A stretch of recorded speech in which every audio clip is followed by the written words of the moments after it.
ومن تبعهم بإحسان إلى يوم الدين. قال الله تبارك وتعالى: يا أيها الذين آمنوا اتقوا الله حق تقاته ولا تموتن إلا وأنتم مسلمون. أما بعد، فإن أصدق الحديث كتاب الله، وخير الهدي هدي محمد صلى الله عليه وسلم، وشر الأمور محدثاتها، فإن كل محدثة بدعة، وكل بدعة ضلالة، وكل ضلالة في النار. أعزني الله وإياكم من النار. Ma'asyiral muslimin, jemaah subuh yang semoga dirahmati dan dimuliakan oleh Allah Tabaraka wa Ta'ala. Alhamdulillah, segala puji hanya milik Allah. Semoga Allah Subhanahu wa Ta'ala senantiasa membimbing kita,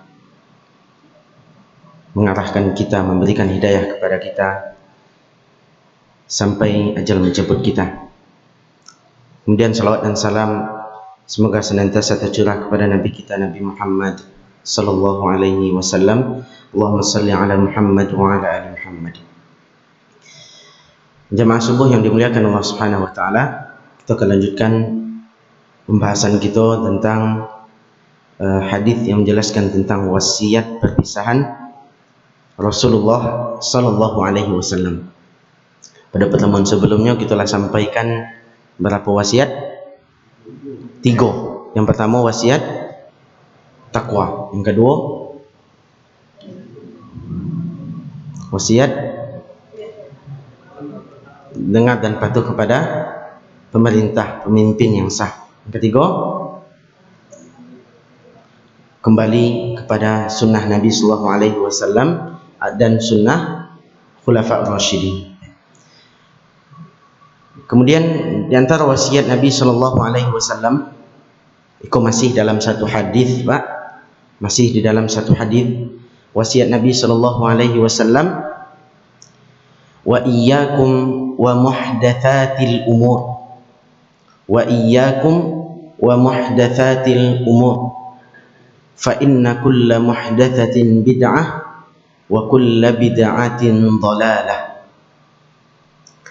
Dan berhati-hatilah kalian, artinya, dan berhati-hatilah kalian terhadap perkara-perkara yang baru.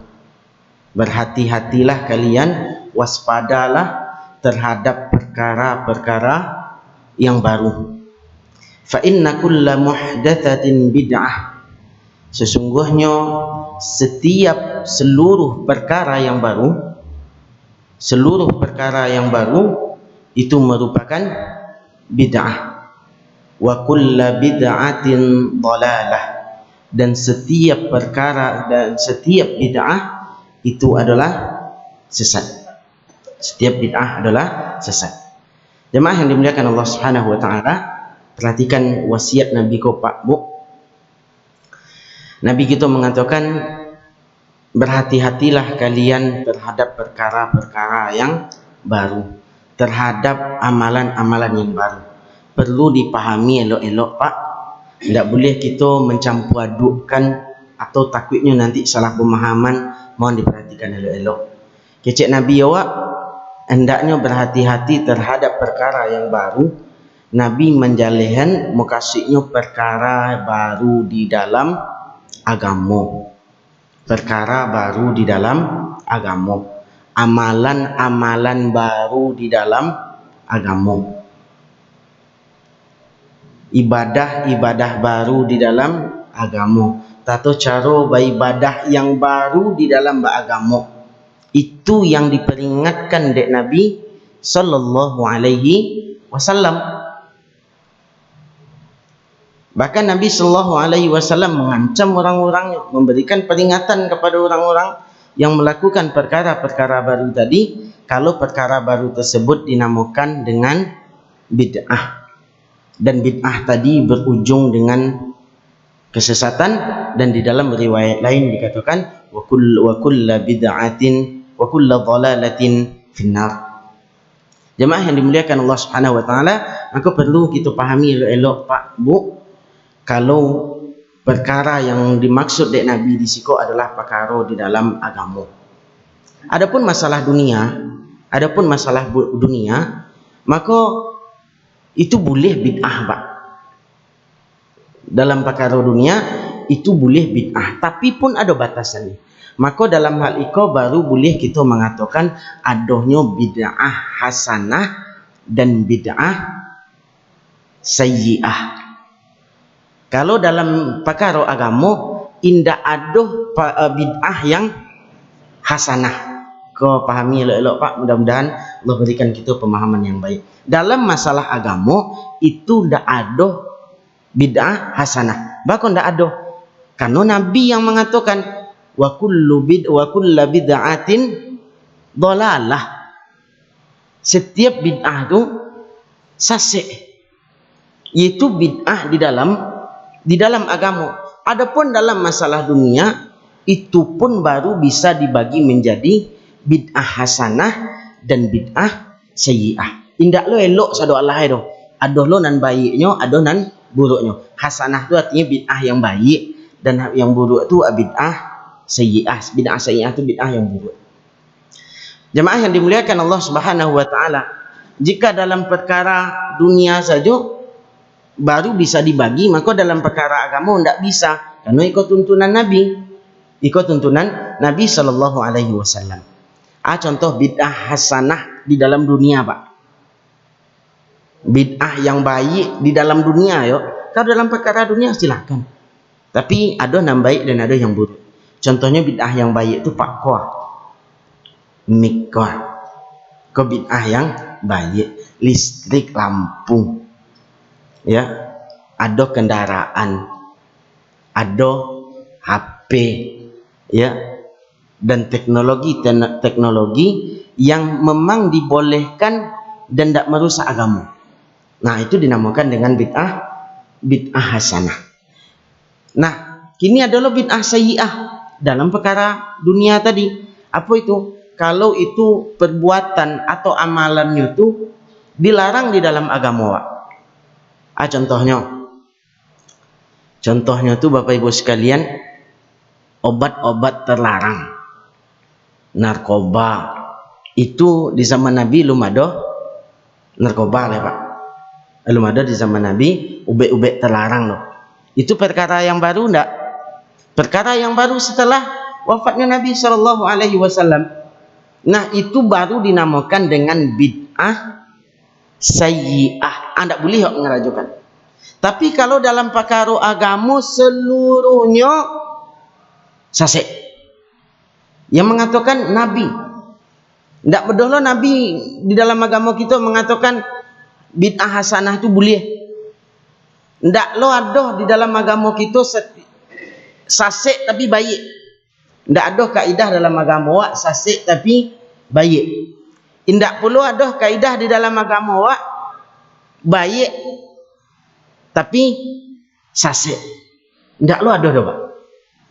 Nabi mengatakan kullu bid'atin dhalalah. Setiap bid'ah itu sesat. Jemaah yang dimuliakan Allah Subhanahu wa taala, kemudian di antara perkataan para ulama, sahabat Nabi sallallahu alaihi wasallam mengatakan, Abdullah bin Umar, kullu bid'atin dhalalah wa in ra'ahan nasu hasanah. Setiap bid'ah itu sesat meskipun orang memandangnya baik. Setiap bid'ah itu sesat meskipun orang memandangnya baik. Maka dalam hal itu Bapak Ibu sekalian, hati-hati dalam beramal. Hati-hati gitu di dalam beramal. Kenapa Nabi menjadikan wasiat, salah satu wasiat perpisahan beliau adalah memperingatkan kita berhati-hati dari bid'ah. Karena ada beberapa alasan Bapak Ibu sekalian. Di antaranya alasan mengapa Nabi memperingatkan awak akan bahaya bid'ah. Iko membuktikan cinta Nabi kepada awak.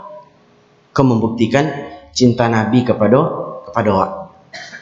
Kalaulah Nabi tidak memperingatkan Pak masing-masing orang, itu akan membuat perkara-perkara yang baru di dalam agama. Kemudian di antara alasan kedua, kalau bid'ah di dalam agama kau Pak berpengaruh kepada wasiat-wasiat sebelumnya.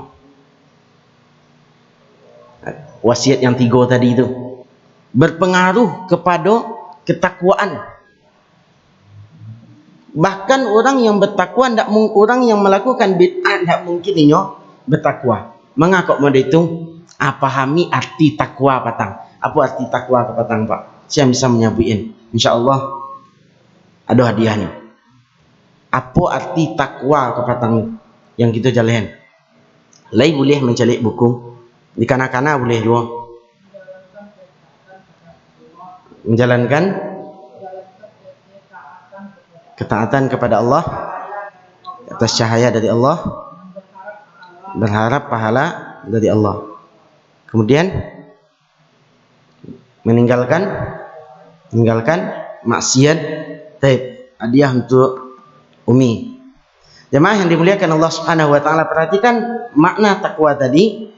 Yang dimaksud dengan takwa an ta'mala bi taatillah ala nurin minallah tarju thawaballah, wa anta tatruka maksiatallah ala nurin minallah takhafu adzaballah. Engkau beramal melaksanakan ketaatan kepada Allah di atas cahaya dari Allah. Apa yang dimaksud dari di atas cahaya kau? Di atas dalil. Di atas dalil Al-Quran dan hadis. Sekarang bid'ah tu Pak, ada enggak dalilnya? Ada enggak dalilnya? Ada, tapi akal-akalan, perasaan, itu dalilnya. Padahal di dalam agama untuk mendapatkan nilai takwa tadi, kita harus beramal berdasarkan dalil ala nurin minallah, dalil dari Al-Quran dan hadis. Sedangkan bid'ah dikatakan sesat oleh Nabi, maka tidak mungkin para pelaku bid'ah bisa mendapatkan derajat takwa di sisi Allah Subhanahu wa taala. Itu bahayanya bid'ah itu Pak. Itu alasannya mengapa kok Nabi memperingatkan awak dari bid'ah. Kemudian yang berikutnya, alasan berikutnya atau bahaya dari bid'ah itu Pak, kalau bid'ah itu adalah pemecah belah umat. Bid'ah itu adalah pemecah belah umat. Bid'ah pemecah belah umat. Nah, itu berpengaruh kepada wasiat Nabi.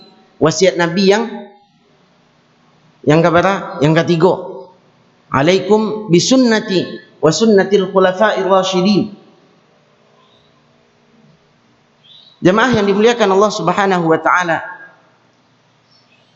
dari zaman dahulu, seperti kita jelaskan pada pertemuan yang sebelumnya, seluruh akidah para sahabat itu akidahnya satu, ibadahnya satu, tata cara muamalahnya satu. Itu merujuk kepada Nabi. Nah, sesuatu yang satu tadi akhirnya dipecah oleh bid'ah. Sunnah Nabi SAW dipecah dengan bid'ah. Jadi hakikatnya bid'ah itu adalah pemecah belah umat. Yang keyakinan sebelumnya bersatu, akidah sebelumnya bersatu, tauhidnya satu, ibadahnya satu, dengan adanya bid'ah maka pecah Pak, bermacam-macam lagi. Dan kalau itu masih diyakini, dan memang masih diyakini oleh kebanyakan masyarakat, carilah umat tidak akan pernah bersatu, karena yang bisa menyatukan umatku adalah sunnah Nabi Sallallahu Alaihi Wasallam. Iko yang bisa menyatukan umat. Coba kalau masing-masing daerah tu melakukan amalan-amalan tertentu, tata cara zikirnya masing-masing daerah tu berbeda. Orang Pasisir berbeda tata cara berzikirnya dengan orang Padang, berbeda dengan orang Moko-Moko, berbeda dengan orang yang di Jawa. Maka itu akan berpecah belah. Tidak ada titik kesatuannya itu, tidak ada. Maka hendaknya kita berhati-hati ya mas sekalian. Sejatinya bid'ah kok adalah pemecah belah umat. Dan sunnahlah yang menyatukan hati kaum muslimin dimanapun berada, baik di ujung barat maupun di ujung timur, di ujung utara dan di ujung selatan. Sunnahlah yang menyatukan. Dan kalau orang yang menjalankan sunnah di ma pun sama Pak. Tato cara berzikir di siko sama dengan tato cara berzikir di luar negara itu. Sama dengan tato berzikir di Malaysia dan negara-negara lain, daerah-daerah lain. Tapi kalau bid'ah kok jangan beda daerah, beda kecamatan saja lah beda Pak. Beda kecamatan saja, ala beda tato caranya. Cara berzikir kecamatan iko aku mau deko. Nanya baca iko anggu berbeda, geliangnya pun berbeda. Tato cara berdoa kecamatan iko dengan kecamatan iko pun berbeda. Nah, iko menjelaskan kepada wa kalau bid'ah itu pemecah belah umat, jangan dibalik. Jangan dibalik. Sejatinya sunnah itulah yang menyatukan umat Nabi sallallahu alaihi wasallam. Jemaah yang dimuliakan Allah Subhanahu wa taala, itu bahaya di antara bahaya bid'ah. Kemudian bahaya berikutnya, kalau bid'ah itu ini akan berada di dalam kesesatan. Bid'ah itu Pak berada di dalam kesesatan. Tidak ada bid'ah itu yang baik. Bid'ah dalam agama tidak ada yang baik. Yang mengatakan sasek ya Nabi yang mengatakan sasek. Dan orang yang menjalankan bid'ah pastinya meninggalkan sunnah. Pahami Pak? Orang yang menjalankan bid'ah pasti inyo meninggalkan sunnah Nabi sallallahu alaihi wasallam. Yang ngajan sunnah di antara tato cara berzikir, ketika inyo membuat perkara yang baru, menambah ataupun mengurang, sejatinya inyo adalah meninggalkan sunnah Nabi sallallahu alaihi wasallam. Fa inna kulla bid'atin dhalalah. Ini akan berada di dalam kesesatan. Maka kata sahabat Abdullah bin Mas'ud, mengatakan, "Lau taraktum sunnata nabiyyikum la dhalaltum." Lau taraktum sunnata nabiyyikum la dhalaltum. Kalau kalian meninggalkan sunnah Nabi kalian, maka kalian akan sasik. Kalau kalian meninggalkan sunnah Nabi kalian, maka kalian akan sasik. Maka sasik Bapak Ibu sekalian, karena sunnah Nabi yang merupakan petunjuk ditinggalkan. Sunnah saya yang akan kita kerajokan lagi. Sunnah saya yang akan kita ikuti kalau kita lah meninggalkan sunnah Nabi. Sunnah saya kira Pak. Tentu sunnah orang-orang yang hanya mempertuankan akal. Orang-orang yang mengikuti hawa nafsu sunnahnya yang akan diikuti. Maka berhati-hati jemaah sekalian. Padahal Nabi sallallahu alaihi wasallam mengatakan di setiap khutbah beliau mengatakan, dan ustaz-ustaz salaf pun senantiasa mengingatkan di setiap khutbahnya, fa inna asdaqal hadithi kitaballah wa khairal hadi hadi Muhammadin sallallahu alaihi wasallam wa syarrul umuri muhdatsatuha. Sesungguhnya sebaik-baik perkataan adalah perkataan Allah Subhanahu wa taala. Wa khairal hadi Muhammadin sallallahu alaihi wasallam, dan sebaik-baik petunjuk adalah petunjuk Nabi Muhammad sallallahu alaihi wasallam. Nah, kini petunjuk nan baik tu, petunjuk Nabi Muhammad sallallahu alaihi wasallam diganti dengan bid'ah. Makanya sasik, Pak. Makanya sasik. Meskipun orang memandangnya itu baik. Kemudian di antara bahaya bid'ah itu Bapak Ibu sekalian, bid'ah itu lebih disenangi oleh syaitan daripada maksiat. Bid'ah lebih dicintai syaitan daripada maksiat. Itu adalah perkataan Imam Sufyan Ats-Tsauri. Perkataan Imam Sufyan Ats-Tsauri mengatakan, al-bid'atu ahabbu ila iblis. Ahabbu ila iblis minal maksiyah. Bid'ah itu lebih dicintai oleh iblis daripada maksiat. Bid'ah lebih dicintai oleh iblis daripada maksiat. Kok bisa? Karena Bapak Ibu sekalian, kalau maksiat itu Pak, orang tahu kalau iko adalah perkara yang dilarang. Tanyakanlah kepada para pelaku maksiat tu Pak. Hati keteknya inyo mengakui kalau itu adalah dilarang. Dan besar kemungkinan inyo untuk bertaubat. Sedangkan bid'ah kok Pak, inyo menganggap baik. Baiknya kau bertaubat dari kebaikan. Ambo bertaubatlah dari nan baik kok. Kan tak mungkin. Makanya orang yang melakukan bid'ah itu lebih disenangi oleh iblis. Berhati-hati kita jamaah sekalian. Maka Nabi SAW memperingatkan kita dari perkara bid'ah tersebut. Perkara-perkara yang baru di dalam agama. Mudah-mudahan Allah jauhkan kita Pak. Mudah-mudahan Allah jauhkan kita dari bid'ah. Allah bimbing kita di atas sunnah Nabi SAW. Hadis itu diriwayatkan oleh Imam Abu Dawud dan Imam At-Tirmidzi. Imam Tirmidzi mengatakan hadithun hasanun sahih. Hadis itu dikatakan hasan sahih.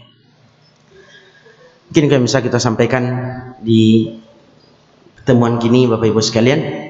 InsyaAllah ikut terakhir pembahasan tentang wasiat perpisahan Nabi Sallallahu Alaihi Wasallam. Berarti ada berapa wasiat Nabi?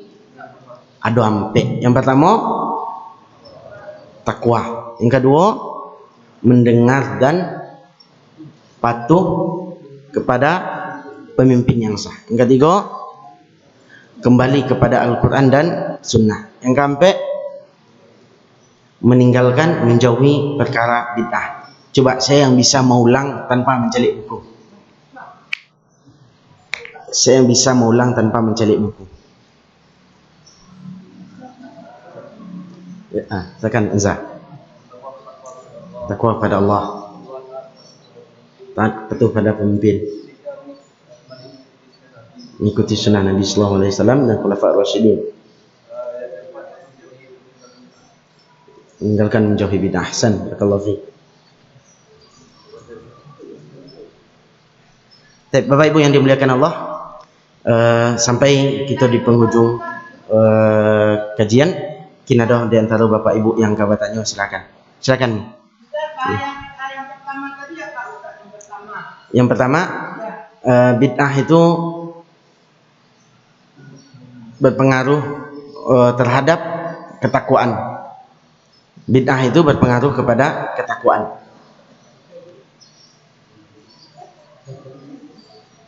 Ya, setelah itu baru memecah belah. Kalau bid'ah itu memecah belah umat. Bid'ah itu meninggalkan sunnah Nabi. Bid'ah itu merupakan kesesatan. Bid'ah itu dicintai oleh iblis. Ya, silakan ya. Kalau bisa mau jawab.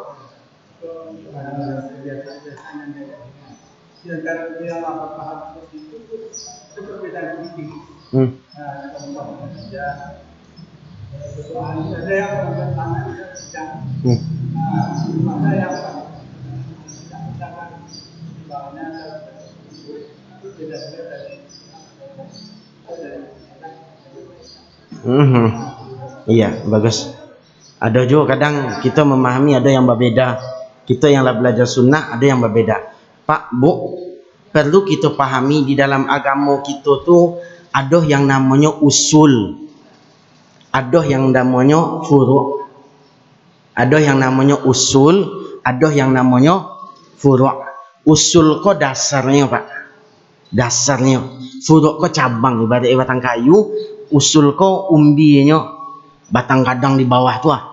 Iya, furu' kok cabangnya, yang cabang-cabang.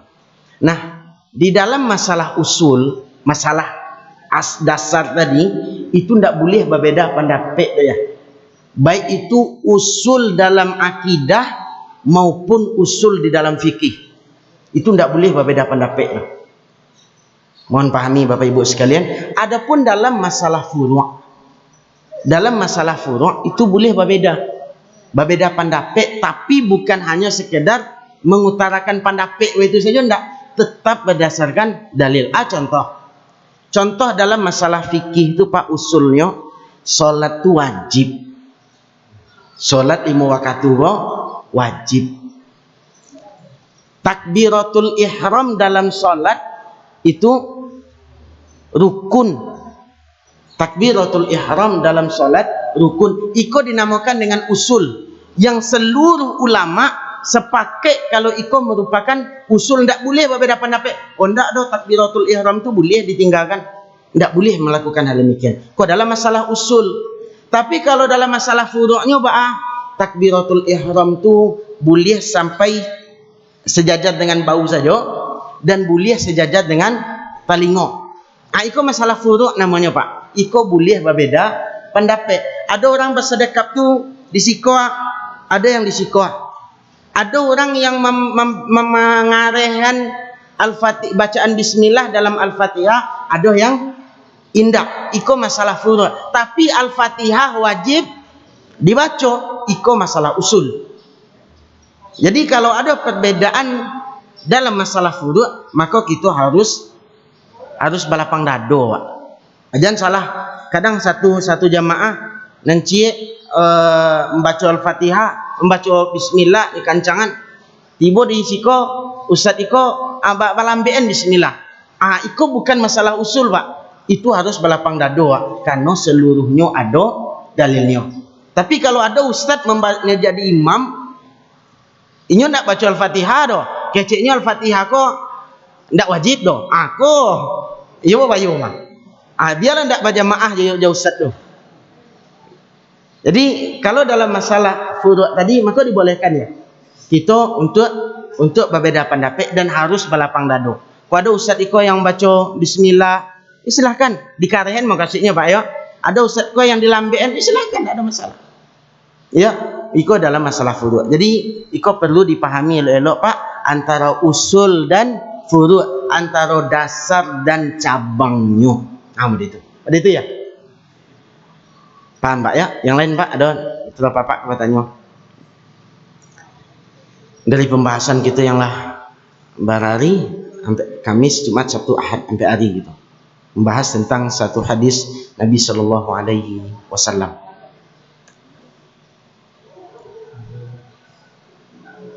Sudah? Kalau tidak ada kita cukupkan Bapak Ibu sekalian. Mudah-mudahan pertemuan kita diberkahi oleh Allah Subhanahu wa taala. Mudah-mudahan wasiat yang disampaikan dek Nabi bisa kita amalkan. Kalau itu adalah perkara yang diperintah, maka hendaknya kita berusaha untuk mengerajakan semampu kita. Kalau itu perkara yang dilarang, maka berusahalah semaksimal mungkin sakuat tenaga untuk meninggalkan dan menjauhinya. Mudah-mudahan Allah senantiasa membimbing kita, senantiasa memberikan hidayah kepada kita, senantiasa menuntun kita agar mempelajari agama Allah, diberikan pemahaman yang baik oleh Allah dan diterima amal kita oleh Allah Subhanahu wa taala. Amin ya rabbal alamin. Mungkin ini yang bisa kita sampaikan, semoga bermanfaat. Sallallahu ala nabiyyina Muhammad wa ala alihi wa ashabihi ajma'in. Kita tutup dengan doa kafaratul majlis. Subhanakallahumma wa bihamdika asyhadu an la ilaha illa anta astaghfiruka wa atubu ilaik. Wassalamualaikum warahmatullahi wabarakatuh.